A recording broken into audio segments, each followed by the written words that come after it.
How to move search bar to the top on Android. This tutorial shows you how to reposition the Google search widget on your home screen. First, go to your home screen on your Android device.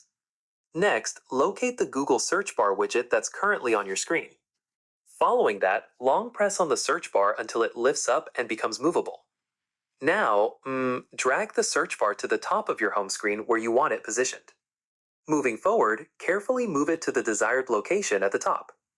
Afterwards, release your finger to drop the search bar in the new position.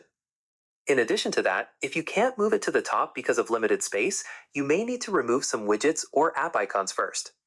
Once there, long press on any apps or widgets blocking the top area and drag them to a different spot. Subsequently, try moving the search bar again to the top position. Moreover, if you want to customize the search bar further, long press on it and look for customization options. Afterwards, some launchers allow you to resize the search bar by dragging the corners. Then, if you're using a custom launcher like Nova Launcher or Microsoft Launcher, the process might be slightly different.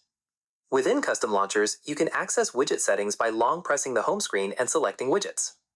Alternatively, if you want to remove the search bar completely, long press it and drag it to the remove icon at the top. Once positioned where you want it, your search bar will stay at the top of your home screen. Then, you can tap on it anytime to quickly search the web or your device. And that's it. If this search bar positioning guide helped you customize your home screen, drop a like, subscribe for more Android customization tips, and hit the bell icon for new videos. See you in the next one.